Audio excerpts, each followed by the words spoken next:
말씀하시고 제자들과 함께 기려온 시내 건너편으로 나가시니 그곳에 동산이 있는데 제자들과 함께 들어가시니라.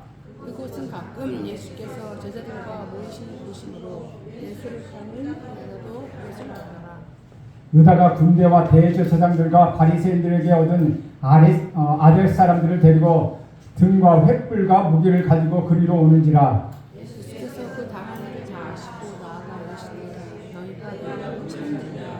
대답하되 나사렛 예수라 하거늘 이르시되 내가 그니라 하시니라. 그를 파는 유다도 그들과 함께 섰더라. 예수께서 그들에게 내가 그니라 하실 때에 그들이 물러가서 땅에 엎드러지는지라. 예수께서 그들에게 내가 그니라 하실 때에 그들이 물러가서 땅에 엎드려진지라. 이에 다시 누구를 찾느냐 물으신데 그들이 말하되 나사렛 예수라 하거늘. 예수께서 대답하시되 너희에게 내가 그니라 하였으니 나를 찾거든 이 사람들이 가는 것을 용납하라 하시니 이는 아버지께서 내게 주신 자 중에 하나도 잃지 아니하였사옵나이다 하신 말씀을 응하게 하려 함이니라. 이에 시몬 베드로가 칼을 가졌는데 그것을 빼어 제사장의 종을 쳐서 오른쪽을 베어버리니 그 종의 이름을 말하니라. 함께 읽겠습니다. 예수께서 베드로더러 이르시되 칼을 칼집에 꽂으라. 아버지께서 주신 잔을 내가 마시지 아니하겠느냐 하시니라. 아멘. 오늘은 예수님을 이제는 겟세마네 동산에 계시다가 잡히시는 날 밤입니다. 이 땅을 살아가면서 우리에게 여러분에게 가장 소중한 것은 무엇입니까? 여러분에게 가장 소중한 것이 돈입니까? 명예입니까? 권력입니까? 아마도 이런 것들 싫어하는 사람 아무도 없을 것입니다. 한번 붙잡으면 결코 놓고 싶지 않은 것들입니다. 그런데 이것들보다 더 중요한 것이 있습니다. 그것이 바로 믿음과 소망과 사랑입니다.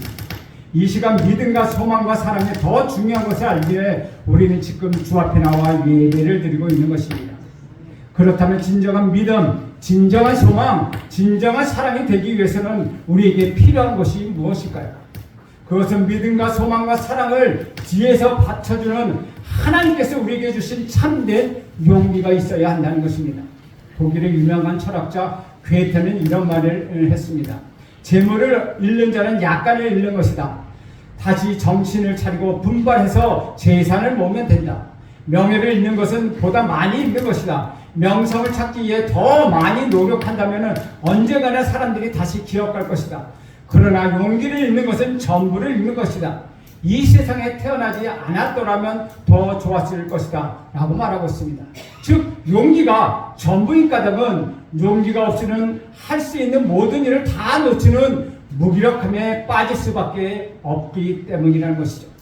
오늘 본문에는 이 모든 것을 한꺼번에 잃어버린 사람이 등장합니다. 바로 예수님의 제자 중에 하나인 가룟 사람 유다입니다.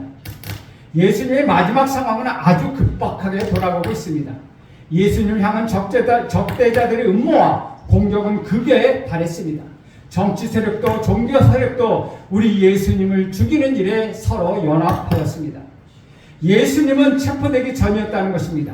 그런데 이 모든 일을 주도했던 사람이 예수님과 함께 3년이나 동역했던 가룟 유다라고 성경은 기록하고 있습니다. 가룟 유다는 제자 중에 가장 유능한 인물이었습니다. 계산도 빨랐고 그 누구보다 상황 판단이 빠른 인물이었습니다. 예수님은 그를 신뢰하셔서 그가 재정을 담당하도록 그렇게 그에게 공동체의 운명을 맡기셨습니다. 그런데 가룟 유다에게는 처음부터 문제가 있었습니다. 그는 예수님을 사랑한다고 따라다녔지만 실제로는 예수님의 기적과 능력을 더 사모했다는 것이죠. 예수님 자체를 사랑했다는 것이 아니라 예수님을 통해서 나타나는 부수적인 이득을 그는 원했다는 것입니다. 그래서 유다는 그렇게 똑똑한 인물임에도 불구하고 마지막 순간에는 예수님을 바르게 사랑하지 못한 자리에 비겁한 자로 등장하게 됩니다. 요즘 말로 말하면 예수님의 뒤통수를 치고 있었던 것입니다. 그는 반역자의 모습으로 대낮이 어두컴컴한 밤중에 그것도 무기를 든 로마 군사를 앞세우고 나타났다는 것이죠. 대제사장과 바리새인들이 부리는 하인들과 함께 예수를 체포하러 나타났다는 것입니다. 아주 작정하고 예수를 붙잡기 위해서 다가왔다는 것이죠. 우리 3절 말씀 함께 읽겠습니다. 3절 시작. 유다가 군대와 대제사장들과 바리새인들에게 얻은 아랫사람들을 데리고 등과 횃불과 무기를 가지고 그리로 오는지라. 남자들이 들으면 못 견딜 만큼 싫어하는 말이 있습니다. 바로 겁장이라는 말입니다. 비겁하다, 비굴하다는 뜻을 담고 있습니다. 비겁하다는 말은 사람이 옹졸하고 겁이 많다는 의미이기도 하죠. 또한 하는 짓이 정당하지 못하여 야비하며 이기적이라는 뜻을 가지고 있다는 것입니다. 유다는 비겁한 사람이었습니다. 괴테의 말처럼 이 비겁함 때문에 그가 그렇게 좋아했던 세 가지, 즉 돈과 명예와 권력 그리고 용기마저 다 상실하고 말았다는 것이죠. 돈 때문에 시작한 일이었으나 결국 인간으로서의 모든 덕을 다 잃어버리고 만 것입니다. 예수님은 이런 가룟 유다를 안타깝게 여기셨습니다. 성경을 읽어보면 우리 예수님은 유다에게 여러 번 경고하셨습니다.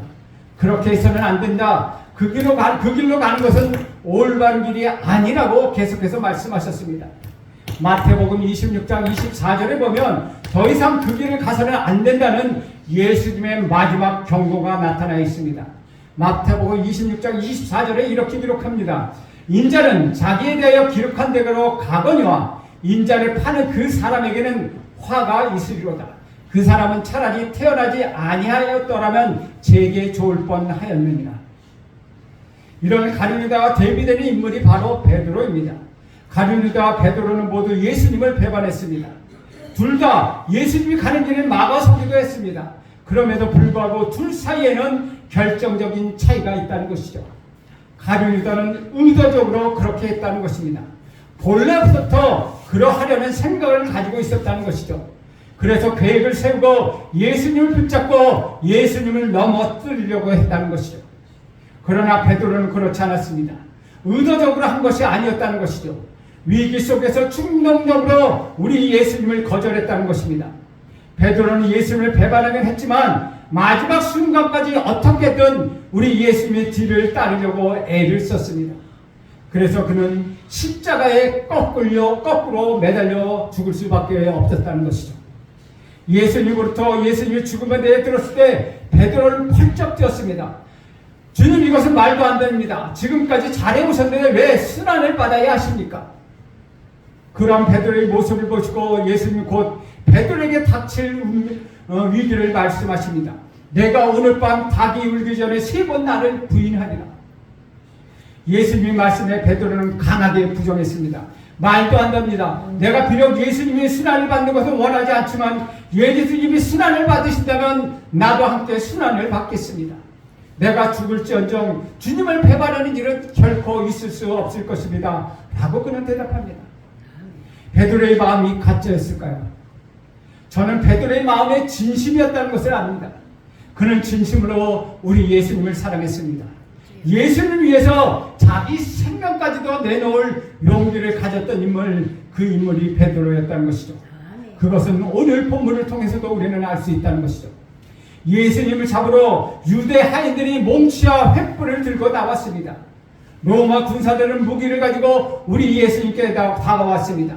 그때 제일 먼저 그 앞을 가로막은 사람은 누구입니까? 바로 베드로였다는 것이죠. 그는 앞장서 있었던 대제사장이 좀 말고의 길을 칼로 내리칩니다. 그만큼 베드로는 어떻게든 그 상황에서 방어를 하려고 애를 썼던 인물입니다.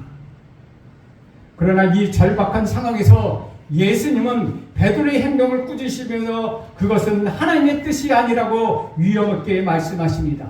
마태복음 26장 52절에 보면 이렇게 말씀하십니다. 예수께서 이르시되 내 칼을 도로 칼집에 꽂으라. 칼을 가지는 자는 다 칼로 망하느니라. 내가 만일 칼로 이 시대를 변화시키려 했다면 하늘에 있는 천군 천사를 불러 사람들을 다 뒤집어 놨을 것이다.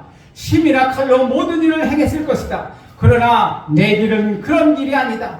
내 길은 오히려 내가 수단을 받고 사람들의 마음을 움직여서 이 시대를 변화시키고 하나님 나라를 이룩하게 하는 것이다. 그것이 바로 하나님의 뜻이다 라며 우리 예수님은 베드로에게 하나님의 뜻을 알려주셨다는 것입니다.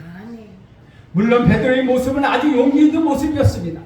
그러나 그것은 반짝 용기, 즉흥적인 용기였다는 것이죠. 왜냐하면 예수님이 체포를 당하셨을 때 그렇게 자신만만했던 베드로는 결국 사라져 버렸습니다. 그렇게 예수님 뒤를 따라가겠다던 모든 제자들이 흔적도 없이 도망쳐 버린 것처럼 베드로 역시 도망치고 말았다는 것이죠. 그렇다면 예수님이 이 마지막 순간에 어떻게 그토록 당당할 수 있었을까요? 어떻게 침착하고 그렇게 평안할 수 있었을까요? 겟세마네 동산에도 기도하실 때만 해도 우리 예수님은 참으로 놀랍고 번민하셨습니다. 이제 죽게 되었구나 탄식하며 기도하셨습니다. 그런데 어떻게 이러한 담대한 용기를 가지게 되었을까요? 그것은 한 가지입니다.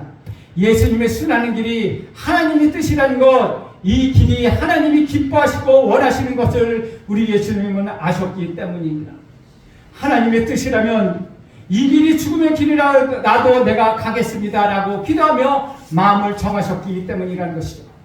오늘 본문 4절은 이 사실을 우리에게 더욱 명백하게 가르쳐 주고 있습니다. 우리 4절 말씀 함께 읽겠습니다. 시작. 예수께서 그 당한 일을 다 아시고 나가서 이르시되 너희가 누구를 찾느냐. 예수님은 성경은 예수님이 그 당한 일을 다 아셨다고 지금 기록하고 있습니다. 앞으로 닥칠 모든 십자가의 길을 알고 받아들이셨다는 말씀입니다.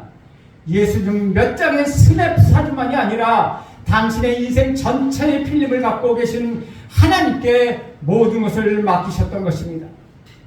그래서 세상이 주지 못하는 하늘로부터 오는 평안을 경험할 수 있었던 것입니다. 때때로 우리 삶은 얼마나 피곤하고 얼마나 힘이 듭니까? 낙심되고 실망할 때가 얼마나 자주 있습니까? 두렵고 겁날 때가 얼마나 많습니까? 왜 그렇습니까? 순간순간 예측하지 못하기 때문이라는 것이죠. 어떻게 될지 알지 못하는 불확실한 성 때문에 시대에 살고 있기 때문이라는 것입니다. 우리에게는 하루에 스냅 사진 때문에 울고 탄식하는 모습이 얼마나 많습니까? 그때마다 우리는 근심과 걱정으로 때로는 분노로 잠을 이루지 못하곤 합니다. 그렇게 밤을 새우고 맞이하는 아침에 거울을 보며 스스로 봐도 한심합니다. 눈초리가 사나워졌습니다. 비겁한 눈망울이 겁을 먹고 있었습니다. 그런 한심한 모습을 맞이할 때 우리는 어떻겠습니까? 감추려고 숨기려고 합니다. 하지만 비겁하고 두려움을 감추려면 감출수록 사람은 더욱더 움츠러들게 되어 있습니다. 그래서 사람들은 방어 기제를 통하여 두려움을 숨깁니다. 먼저 남을 비방하고 남을 비난하고 협박하고 내가 두려움을 갖기 전에 남이 먼저 두려움을 갖게 만든다는 것입니다. 이렇듯 비정상적으로 사라지는 것, 비정상적으로 사람을 비난하고 협박하는 것, 거기에는 자기의 두려움을 방어하려는 나쁜 마음이 담겨져 있다는 것입니다. 여러분, 믿음이란 무엇입니까?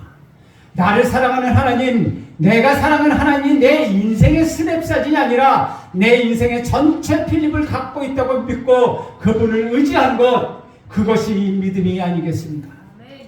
그래서 믿음이란 진정한 용기가 있는 사람이 가질 수 있는 것이라는 겁니다.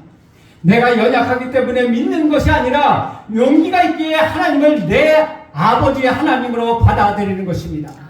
그리하여 이 세상에 나를 비난한다 할지라도 넉넉히 용기를 가지는 것, 그것이 믿음이라는 것입니다. 고난을 생각하면 떠오르는 사람이 있습니다. 바로 구약 성경에 나오는 욥이라는 사람입니다. 욥은 자기 인생을 망가진 것을 보면서 너무나도 슬펐습니다. 하나님마저 나를 떠나고 내게 관심이 없는 것 같이 여겨져서 너무나도 외로웠다는 것이죠. 자녀들도 자기 앞에서 모두 죽임을 당했습니다. 아내는 당신을 믿는 하나님이 대체 어디 있느냐, 당신도 그 하나님을 욕하고 죽어라 라고 욕하며 욥을 떠났습니다. 좋은 친구들도 크게 다르지 않았습니다. 며칠을 함께 울어주고 위로하더니 곧 욥을 공격하기 시작합니다. 아무도 욥을 이해하지 못했습니다. 욥은 이제 모든 것이 귀찮아졌습니다. 사는 것이 괴로워졌습니다. 그냥 죽고만 싶었습니다. 그는 괴로운 마음 이렇게 하나님께 이야기합니다. 욥기 3장 3절 4절에 이렇게 그는 고백하고 있습니다. 내가 난 날이 멸망하였더라면 산의 아이를 배웠다 하던 그 밤도 그리하였더라면, 그 밤이 캄캄하였더라면, 하나님 위해서 돌아보지 않으셨더라면, 빛도 그날을 비추지 않았더라면, 너무나 고통스러워서 차라리 자기가 태어난 그날이 저주를 받아 나랑 하는 존재 자체가 이 땅에 태어나지 않았으면 좋았을 것을 라고 그런 탄식하고 있다는 것입니다. 그렇다면 욥은 이런 고난을 어떻게 이겨나갈 수 있었을까요? 어느 날 욥은 하나님의 음성을 듣게 됩니다. 하나님께서 음성으로 욥에게 다가오셨습니다. 그 말씀으로 욥의 문제는 완전히 해결되었습니다. 나는 하나님이 나를 버리신 줄 알았습니다. 하나님이 나를 지켜보지 않으신 줄 알았습니다. 하나님은 눈을 갖고 있는 줄 알았습니다. 그런데 하나님은 그동안 나를 지켜보고 계셨군요. 그 한 가지 사실을 깨달았기 때문에 억눌렸던 욥의 마음은 풀리기 시작했습니다. 그리고 그는 이렇게 고백합니다. 하나님, 내가 하나님 귀로만 들었는데 이제 눈으로 보게 되었습니다. 욥을 괴롭혔던 모든 고난의 질문은 이제 다 사라졌습니다. 하나님께서 인생의 전체 필름을 갖고 나를 지켜보고 계시다는 그 사실을 알게 되자 그는 회복되기 시작했습니다. 저는 여러분 모두가 이 욥과 같은 회복이 있기를 간절히 원합니다. 하나님은 오늘 이 시간 앞에서, 이 시간 말씀 앞에 선 저와 여러분에게 이렇게 말씀하십니다. 나는 내 인생의 스냅사진이 아니라 전체 필름을 가지고 있다. 그리고 지금까지 너를 지켜보고 있다. 내가 내 사랑하는 아들 예수 그리스도를 저 십자가 위에 고난당하게 한 것은, 고통 속에 있는 그를 그냥 그대로 바라보았던 것은, 그 모든 것은 바로 너를 향한 나의 사랑이었다고 우리 주님은 지금 저와 여러분에게 말씀하고 계시다는 것이죠. 사랑하는 여러분, 여러분이 갖고 있는 인생의 안타까움과 인생에서 만나는 고통의 자리는 어쩌면 아무도 이해할 수 없을지도 모릅니다. 힘든 순간 하나님께 조용히 아뢰십시오. 그리고 하나님 말씀하시는 세밀한 음성을 듣길 간절히 바랍니다. 예수님도 이거를 확인하고 계셨습니다. 다시 한번 4절 말씀을 보면 이렇게 기록합니다. 예수께서 그 당한 일을 다 하시고 나아가 이르시되 너희가 누구를 찾느냐. 예수님은 당신을 잡으러 온 무리에게 오히려 당당하게 물으십니다. 너희가 누구를 찾느냐? 그리고 말씀하십니다. 내가 바로 예수다. 내가 너희가 찾는 나사렛 예수가 바로 나다. 라고 5절과 8절에 연속적으로 두 번씩이나 그들에게 자신을 밝힙니다.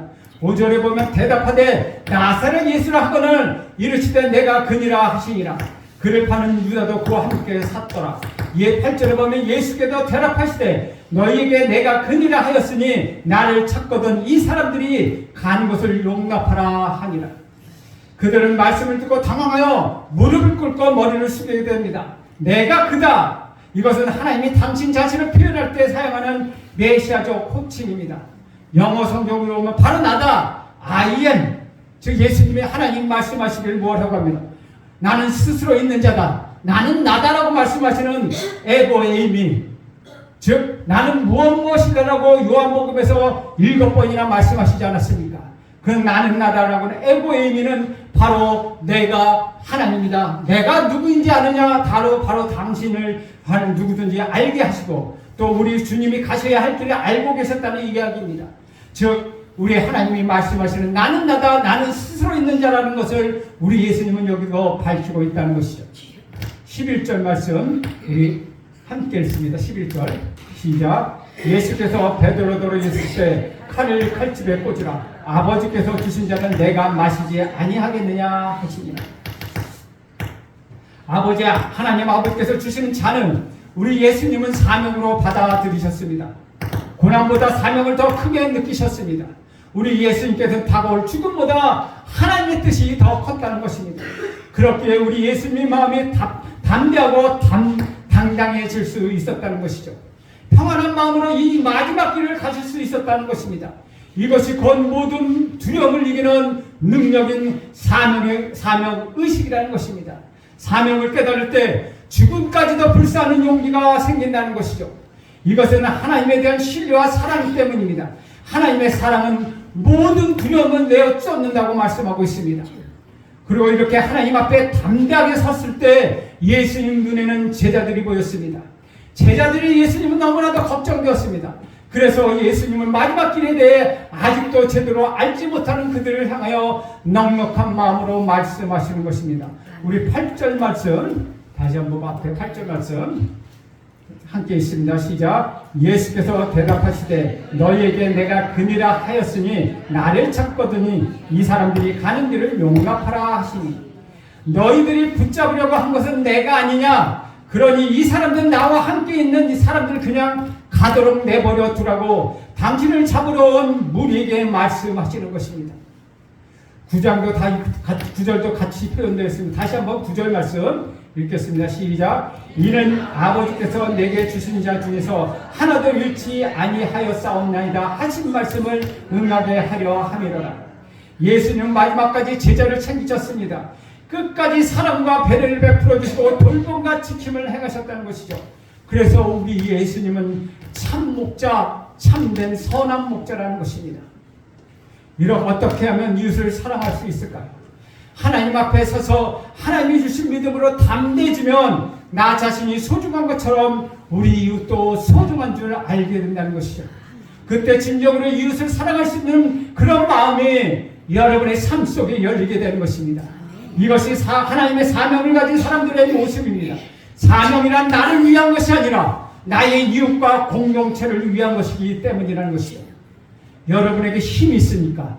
여러분에게 돈이 있습니까? 여러분의 권력과 명예가 있으니까 그것이 하나님 내게 주신 사명이라고 하면은 가장 위험한 것을 비겁한 것으로 두려워하는 것입니다. 용기를 가지고 그것이 여러분이 주신 자리요, 여러분이 주신 축복으로 받아들일 때 여러분과 여러분의 가정과 여러분의 자녀가 축복을 받게 된다는 것입니다. 여러분이 있는 우리 교회 공동체가 다시 살아나게 된다는 것입니다. 여러분, 나의 인생의 필물 전체를 갖고 계신 그 하나님 앞에, 나를 사랑하시는 하나님 앞에 여러분 전부를 맡기십시오. 이것이 바로 용기라는 것입니다. 용기란 걱정과 근심이 하나도 없는 뜻이 아니라 용기란 두려움이 있지만 하나님께 기도할 줄 아는 마음, 그것이 바로 용기라는 것입니다. 주 안에서 사랑하면 여러분, 주님을 사랑하는 마음으로 여러분이 인생 전체를 지고 계시는 우리 주님께 여러분의 모든 것을 맡기십시오. 그리고 오늘 여러분에게 주신 이 삶을 당당하고 담대하게 주님과 함께 나가는 복된 여러분 모두가 되길 간절히 축원드립니다. 그럴 때 여러분에게 축복이 전하고 여러분의 가정이 살아나며 여러분의 자녀가 살아나고 우리 교회의 공동체가 하나님이 승리하는 삶을 살게 될 것입니다. 기도드리겠습니다. 하나님, 오늘도 우리 예수님이 주님의 가시는 그 길을 알고 하나님의 용기로 당당하게 맞섰던 것처럼 우리에게 진정한 용기를 주어서 믿음으로 주를 바라보게 하옵소서. 우리 인생 전체를 쥐고 계시는 하나님께 모든 것을 맡기며 우리의 삶을 당당하고 담대하게 살아나갈 수 있도록 도와주옵소서. 예수님의 이름으로 기도합니다. 아멘.